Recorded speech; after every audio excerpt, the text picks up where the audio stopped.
Students, Assalamu alaikum. Today I'll take your class on malabsorption syndrome, and I'm Dr. Faheen Danish from Histopathology Department. Our learning objectives are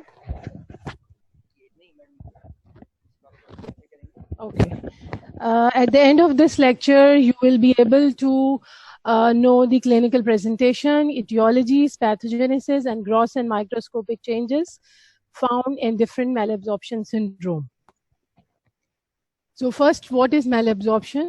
Malabsorption, as the name indicates, impaired absorption, and it is characterized by suboptimal absorption of fats, fat-soluble and other vitamins, proteins, carbohydrate, electrolytes, minerals, and water. There are different causes for malabsorption, different causes and different pathogenesis.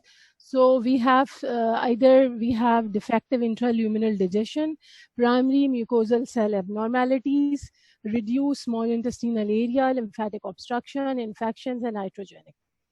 So there are different examples, like in defective intraluminal digestion, because in the lumen of the small intestine and in the brush border, there are different enzymes which are responsible for the digestion of fat, carbohydrate, protein, and so on. So the examples of defective intraluminal digestion are pancreatic insufficiency, Zollinger-Ellison syndrome, and bacterial overgrowth.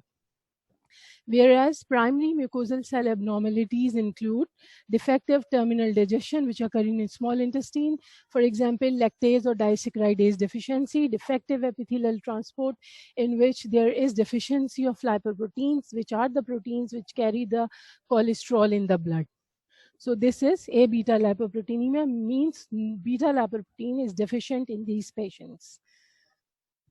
Then reduce small intestinal surface, that is when like in the small intestine there are tubulovillous architecture. Villus provide the extensive surface area for the absorption, but in celiac disease and chronic sprue this surface area is reduced, and there is lymphatic obstruction in lymphoma and tuberculosis, which results in malabsorption, infections like Whipple disease, tropical sprue, and iatrogenic, that is gastrectomy and distal ileal resection. These all are responsible for the malabsorption syndromes. Okay. Now, how the patient of malabsorption syndrome presents? They present with a chronic diarrhea and steatorrhea. And what is steatorrhea? This is the passage of bulky, frothy, greasy, yellow to clay-colored stools. In addition to this, there is a weight loss because of the malabsorption, anorexia, and abdominal pain. In the US, pancreatic insufficiency, celiac sprue, and Crohn's disease are important. Because why USA data is here? Because we have the data in our books from USA. In these syndromes, multiple systems involved, and if this presentation prolonged, it can lead to anemia, hemorrhages, dermatitis, bone pain, peripheral neuropathy, tetany, menstrual disturbance, just because of the vitamins deficiency, vitamin A, vitamin K, and iron, and so on. So multiple system involved if this malabsorption is prolonged, and mainly due to these symptoms are due to the vitamin and deficiencies and other components of the diet. Now we will discuss about the celiac disease. So what celiac disease is, it's an immune-mediated enteropathy which is triggered by the ingestion of gluten. So what gluten is a major component of wheat, barley, and rye. And in small intestine, this gluten is break down into different amino acids and peptides. So this is the main, gluten is the main constituent that is responsible for the immune-mediated enteropathy. And the malabsorptive diarrhea is due to the loss of brush border surface area. As I have told you, when there is a loss of villus or there is a blunting, this will cause the diarrhea. And either it is also due to the enterocyte maturation, as there is a damage to immune-mediated damage to the epithelium. So the maturation of the enterocytes will also be suffered. So what enterocytes are? These are the cells of the intestine lined by the single layer of tall columnar epithelium, which has a function of absorption. So it's a chronic disease with characteristic mucosal lesions of a small intestine and impaired nutrient absorption that improves on withdrawal of wheat glidins and related protein. So you should know that celiac disease is an immune-mediated disease, has a characteristic small intestinal lesions, but they can be withdrawn on, but they can be improved on the withdrawal of the wheat glidins and related grain proteins from the diet. This disease is common in Caucasians.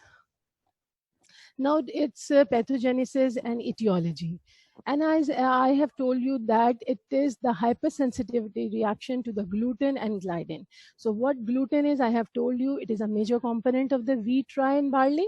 And what gliadin is a when the gluten is break into the different amino acids and peptides. Gliadin is one amino acid, which is 33 amino acid gliadin. This is normally not degraded by the proteases, which are present in pancreas, stomach, and intestine. And this will be degraded by another important enzyme, which I will call you later. And so here in this disease, T cell mediated hypersensitivity is predominant in this disease, and it means the gliadin sensitize the CD4 and CD8 cells, which release cytokines which are responsible to the mucosal inflammation and then damage of the intestinal wall. Now, in detail, how the gluten is digested. It is digested in the small intestine by the luminal and brush border into different peptides, including 33 amino acid gliadin, which is a alcohol soluble component of gluten. And this is the main component which is responsible for the disease components.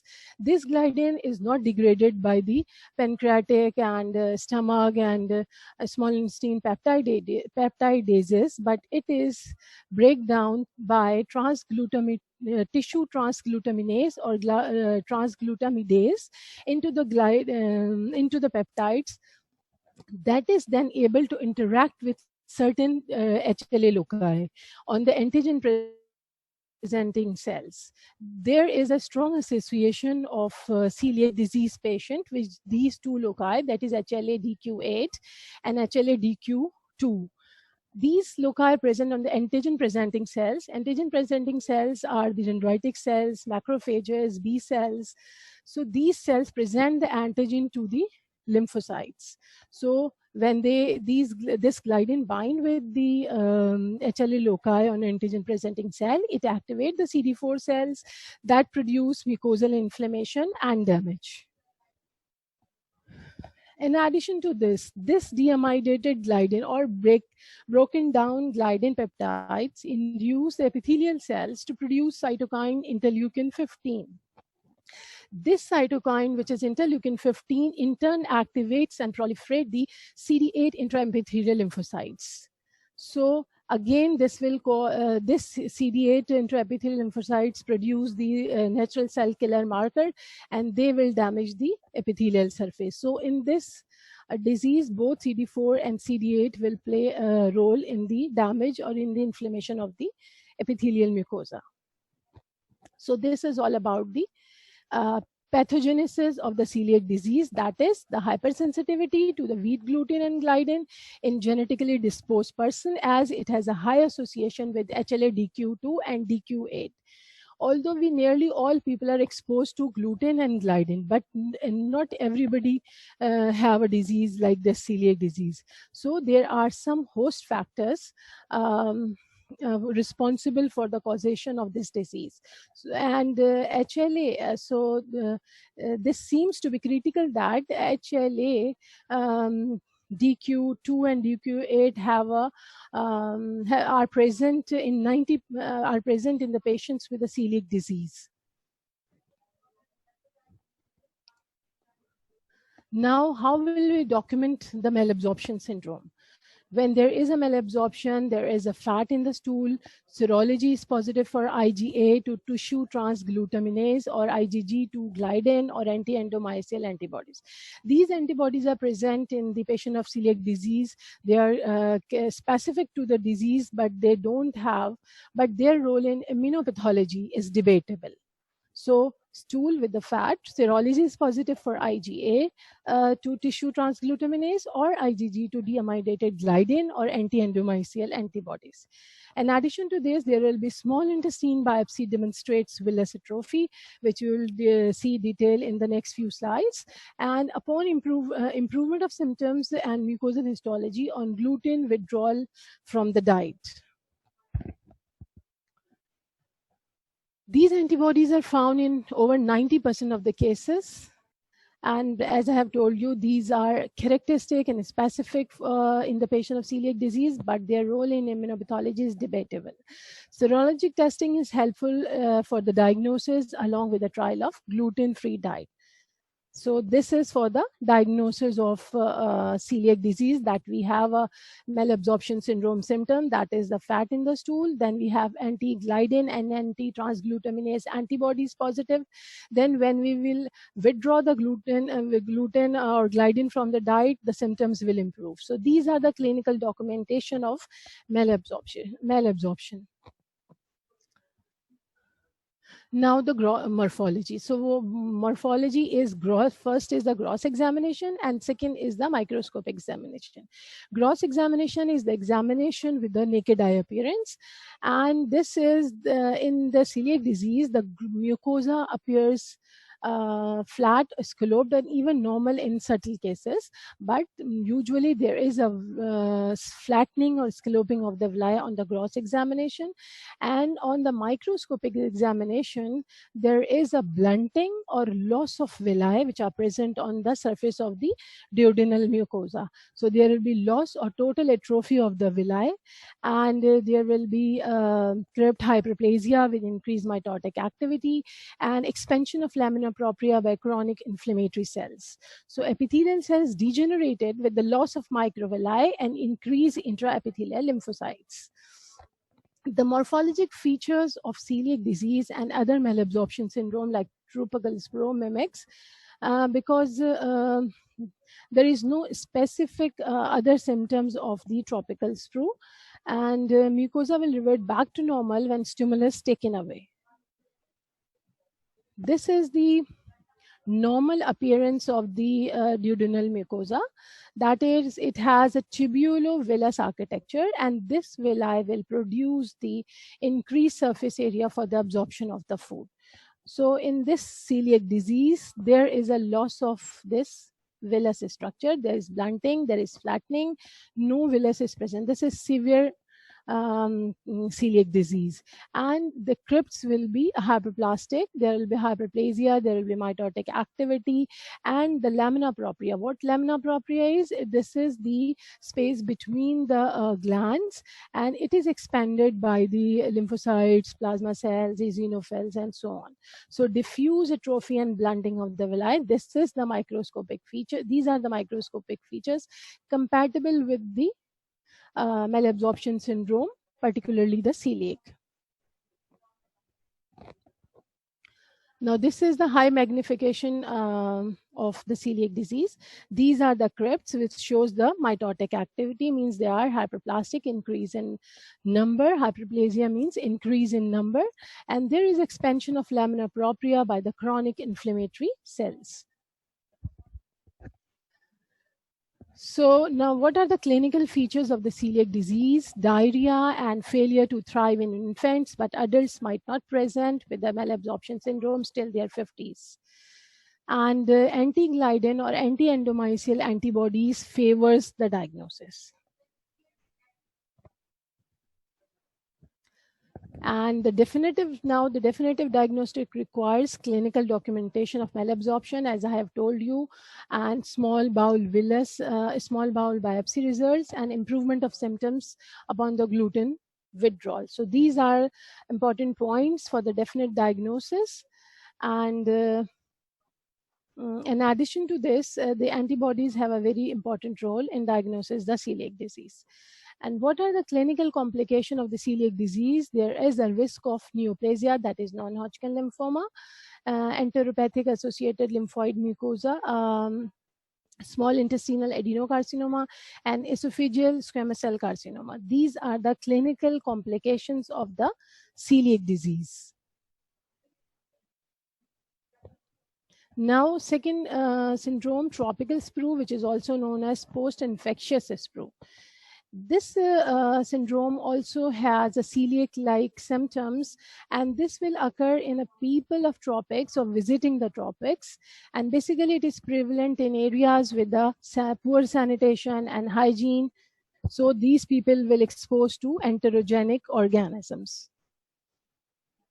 So the specific causes, we don't know which specific organism is involved in the tropical sprue, but enterotoxigenic organism, many organisms are implicated in this. Neither oral antibiotic and nor natural supplements are able to correct.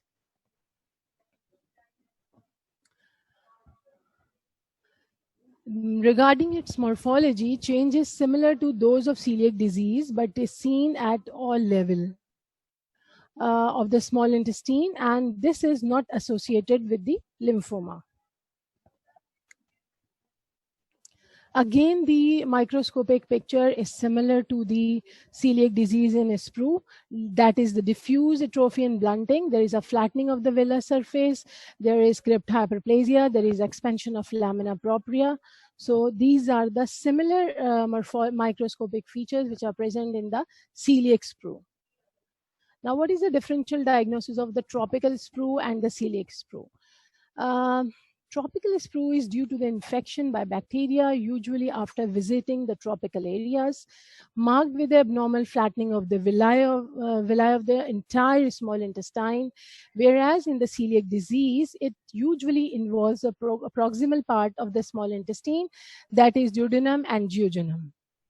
So this is the difference between tropical sprue and celiac sprue. In tropical sprue, entire small intestine will be affected, whereas in celiac disease, only a proximal part of small intestine, that is the duodenum and jejunum, will be involved. Now, other syndrome is disaccharidase or lactase deficiency. Disaccharidase is an apical membrane which cleaves the lactose. So when there is a disaccharidase deficiency, there will be increased lactose in the gut lumen, which lead to the osmotic purgative effect and causing the diarrhea and malabsorption. So this is disaccharidase or lactase deficiency. And regarding its pathogenesis, incomplete breakdown of lactose into glucose and galactose leads to osmotic diarrhea, and the bacterial fermentation of unabsorbed sugar increase hydrogen production and gaseous symptoms. It has two types, congenital form and the acquired form. In congenital form, it presents in infants on exposure to milk or milk products, whereas in acquired form, it presents in the adults. In congenital form, explosive watery diarrhea and abdominal distension develop that stops when taken off the milk. Congenital lactase deficiency was often fatal prior to the availability of soya-based infant formula. Now, these formulas are available, so the children are safe, but previously it was fatal prior to this availability.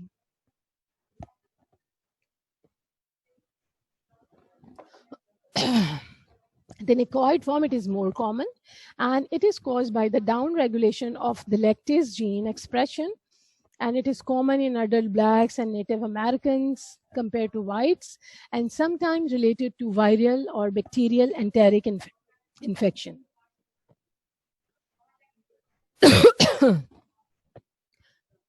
Okay. Then A beta lipoproteinemia. A beta lipoproteinemia means this is another syndrome of malabsorption.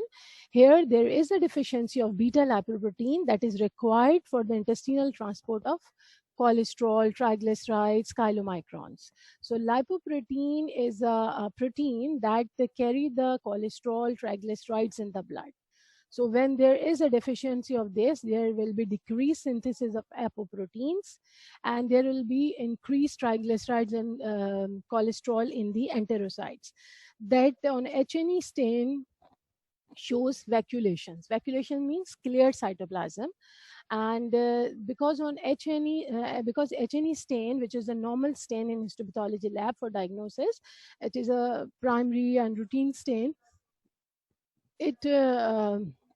do not highlight the or do not pick up the cholesterol. There is some other stain, special stain, which is oil red O, which detect the fat or triglycerides in the enterocytes.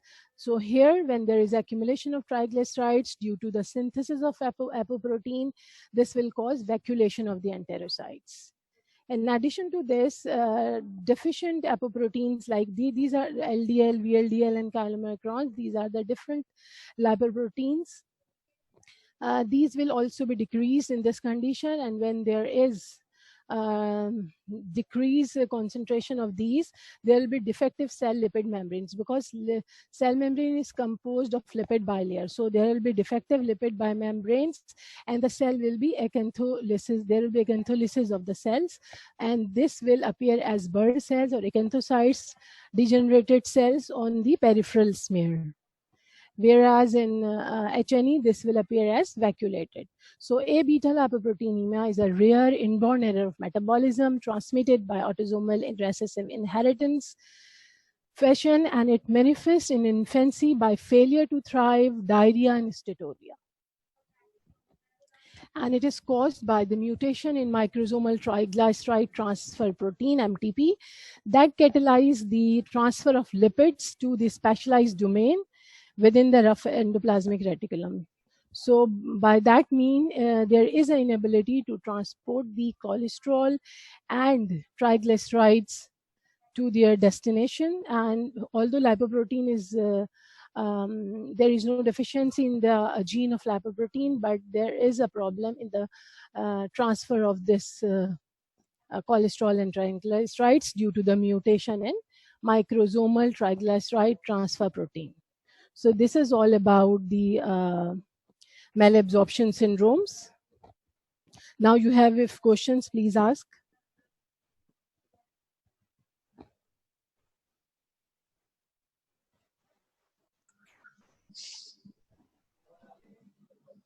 Hello जी ma'am, class over हो गया आपकी? जी हाँ, हो गई over. 11:30 का time था। हाँ, बस ये हो गया लेक्चर, जितना था ये पूरा हो गया टॉपिक। अब अगर बच्चों के कुछ क्वेश्चन हैं तो वो चैट कर लें। जी जी, वो आपके चैट रूम पे शो होंगे मैम।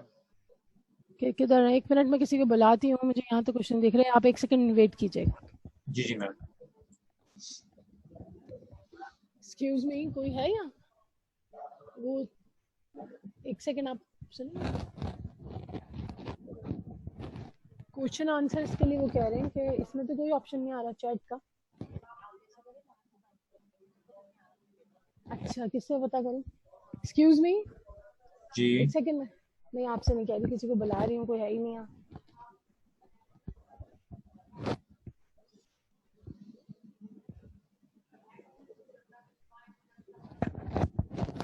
इसमें जो है वो कह रहे हैं कि चैट करेंगे बच्चे, लेकिन यहाँ तो कुछ नहीं हो रहा, कोई है नहीं यहाँ। नहीं मैम, यहाँ पे एक नवेरा शुएब है, वो क्वेश्चन कर रही हैं आपसे। जी जी करें। वो आप चैट रूम पे देखें, आपके पास चैट शो हो रही होगी मैम। नहीं हो रही ना चैट, मैंने किसी को बुलाया यहाँ तो कुछ भी, सिर्फ यू आर स्क्रीन शेयरिंग आ रहा है और बस स्टॉप शेयर। सिक्योरिटी पे नहीं आ रहा, मैं कुछ हाइड हुआ है, किसी को बुलवाया है इन्होंने।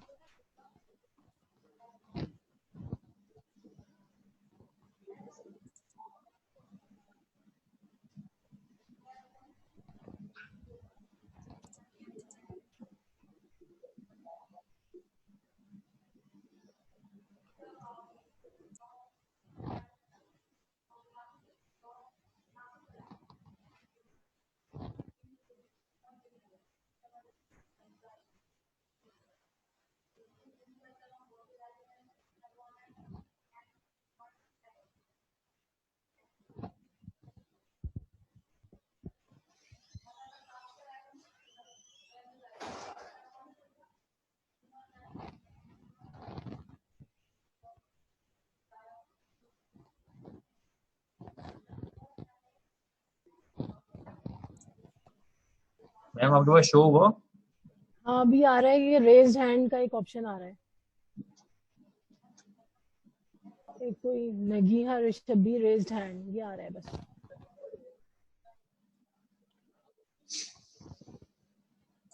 किसी एक को तो यहाँ रहना चाहिए ना, अब कोई भी नहीं है यहाँ।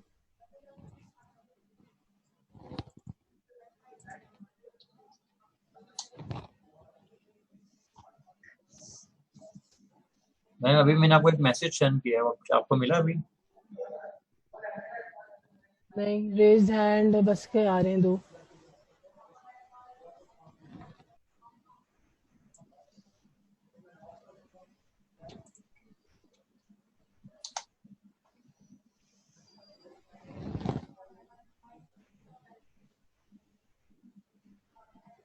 आपको कोई मैसेज नहीं मिल रहा?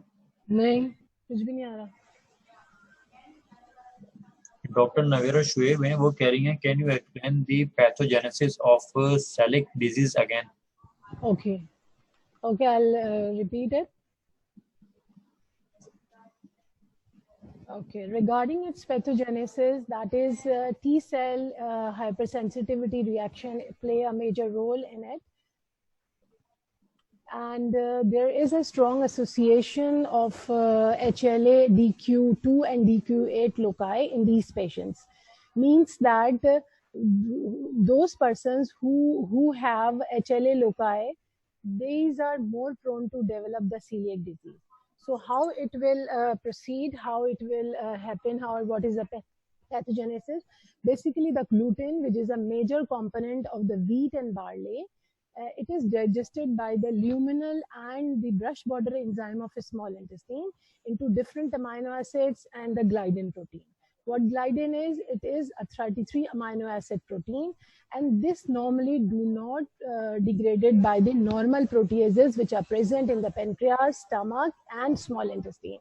But this will be break down by tissue transglutamidase into the peptides, or when these are broken down into the short peptides or short amino acids, that is then they are able to interact with the HLA loci on the antigen presenting cells. Antigen presenting cells are macrophages, dendritic cells, and B cells.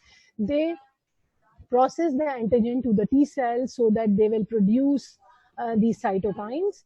And here in this condition, because this is the hypersensitivity, they activate the CD4 cells and CD8 cells that will release the cytokine, and this will cause the duodenal mucosal atrophy and inflammation.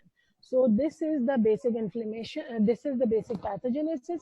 In addition to this gliadin peptide also causes the to produce the cytokine interleukin 5, which will what it will activate? It will activate the CD8 cells.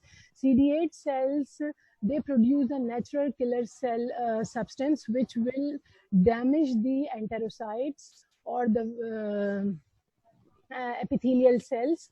So these are the two main important cells, that is CD4 cells and CD8 cell. These are the part of T cell hypersensitivity. I think you have done with the hypersensitivity reactions in your previous classes.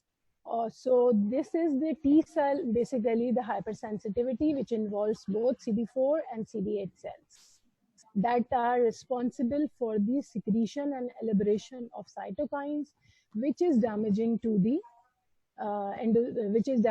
epithelial cells of the small intestine. Okay, now you understand?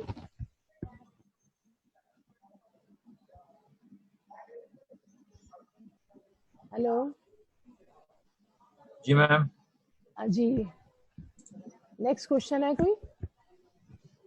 Ma'am next question है, gold standard test for lactose intolerance. I don't know. Okay, lactose intolerance के लिए। जी।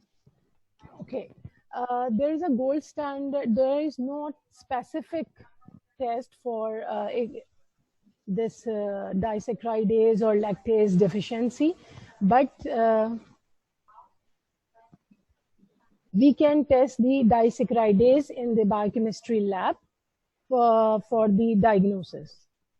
So lactase deficiency can be detected in lab because now there are various infants formula are available for the correction of this disorder. मेरी class में मैंने attend करवाई है। 9 10 के ऊपर, क्योंकि नेट नहीं चल रहा And था। तारीख का नाम कैसे आ गया यार?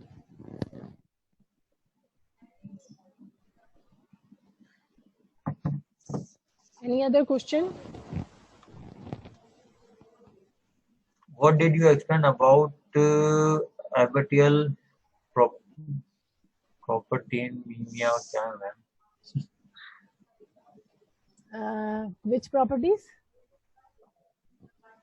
What did you explain about abitali Hyperproteinemia, जी. जी ये पूछ रहे हैं कैंडिडेट्स। Did you explain पूछ रहे हैं? जी एक्सप्लेन किया। Okay, again I am telling you, A beta lipoproteinemia is another malabsorption syndrome in which there is a deficiency of beta lipoprotein, which is required for the intestinal transport of cholesterol, triglycerides, and chylomicrons. So lipoproteins are the proteins that carry the cholesterol and triglycerides in the blood. So when this protein is deficient, there will be accumulation of the cholesterol and triglycerides. They will not transport to their destination. They will accumulate in the cells. They will cause hypercholesteremia and hypertriglyceridemia, that is responsible for atherosclerosis and the heart diseases. So this is important, but this is rare and born error transmitted by autosomal inheritance. And there are certain types of lipoproteins like LDL, VLDL, chylomicron. These lipoproteins carry the different types of cholesterol to their destination. So when these will be deficient, there will be increased cholesterol and triglycerides level, which will cause the risk of coronary heart disease and atherosclerosis. And this will on routine H&E stain, the triglyceride or cholesterol accumulation show the empty cells because H&E didn't pick the cholesterol and triglycerides. So there is a special stain for the fat, which is oil red O. So, and another manifestation of this syndrome is again diarrhea, steatorrhea, as it is a malabsorptive syndrome, and it manifests because it's a rare inborn error of metabolism, autosomal recessive inheritance, present in infancy by failure to thrive, diarrhea, and steatorrhea. Yes. Any other question? And next question there is celiac disease present from early life, or can one also develop later in life? Yes, it can present. It can the symptoms of celiac disease will present in the middle age, from childhood to middle age, from the teenagers to the middle ages. But sometimes it may also present in the late life, in their 50s. So there is no specific childhood or adult disease. It may present both in the from childhood to the adult age.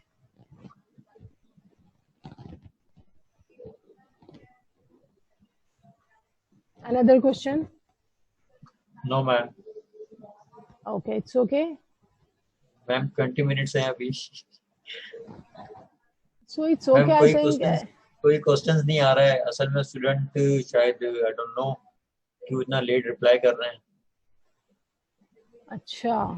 और ma'am second ये कि आप जहाँ बैठे हैं डीआईएमसी के अंदर हैं आप अभी? जी हाँ, मैं डीआईएमसी डिजिटल लाइब्रेरी.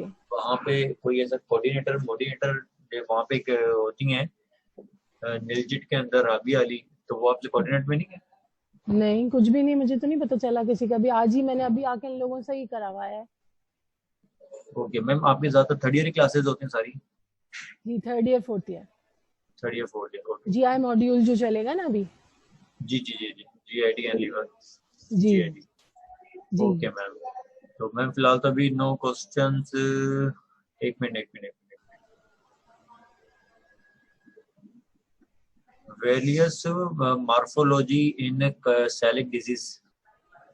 ओके, रिपीट करना है इसको. मैम जरूरत तो नहीं है, आप बता चुकी हैं सारा पहले डिटेल में. हाँ, अभी मैंने दोबारा से बता देती हूँ. चल, टाइम है तो बता देती हूँ. ठीक है.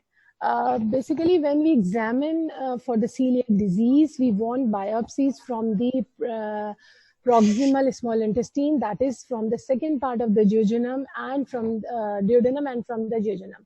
So this is the specific for specific sites for the diagnosis of celiac disease. And here, normally, you know, the duodenum is lined by the tall columnar epithelium in the Willis configuration. Willis means finger-like projections, and these are lined by the single layer of columnar cells. And these villi will provide increased surface area for the absorption of the food. But here in the celiac disease, as there is immune-mediated injury to the epithelium of the intestine, so these villi will be degenerated. There is the degeneration of, or you can say that there is damage to these epithelium, and so there is a blunting of the villi. There is no villi. This is called as blunting or atrophy of the villi. Okay? Diffuse atrophy and blunting of the villi. Here you can appreciate finger-like projections, but in celiac disease there is no finger-like projection, and there will be crypt hyperplasia. Crypt, you can appreciate that crypts and tubules are like this in the normal intestinal biopsy, whereas in celiac disease these are hyperplastic, and that shows increased mitotic activity. It means this is the mitotic figure. It means they are replicating, they are increased in number. They will be hyperplastic, because you know what hyperplasia is: increased number of the cells. So this is the morphology of the celiac disease. And for its diagnosis, we have first we will document the malabsorption syndrome, which is the fat in the stool, then small biopsy results, and then the improvement of the symptoms upon the gluten withdrawal.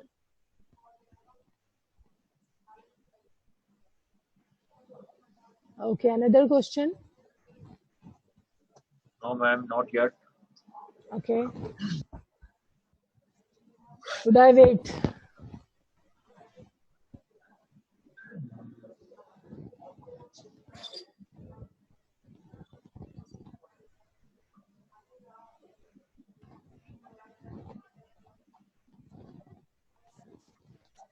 I think class is over. 15 minutes. So it is necessary to complete the whole 1 hour. Okay, ma'am. That's. If there are no questions and no students are there. ठीक है ma'am, तो class and करें? हाँ, class है. आपका नाम बता दीजिए प्लीज. बहुत शुक्रिया, आपने हेल्प किया. अदरवाइज तो यहाँ कोई है ही नहीं. नहीं मैम, कोई इशू नहीं है. 3rd ईयर की क्लास जो भी हो, मेरा नंबर आपके पास है अब इंशाल्लाह. तो हाँ, आपका मैं नाम बता दें ताकि मैं सेव कर लूंगी उसको. मेरा नाम नौमान है. मैं डीएमसी में होता हूँ. मैं प्रिंसिपल ऑफिसर. कहाँ? डीएमसी में? जी, डीएमसी प्रिंसिपल ऑफिस. ओके, तो आप वहाँ से इस वक्त कोऑर्डिनेट कर रहे हैं मुझसे? जी जी जी जी. तो ये नंबर सेव कर लें मेरा. तो कोई भी ऐसा इशू हो आप डायरेक्ट मुझे कॉल कर सकते हैं. कोई मसला नहीं है. ठीक है मैम. ठीक है. जज़ाकल्लाह. Thank you so much ma'am. जज़ाकल्लाह.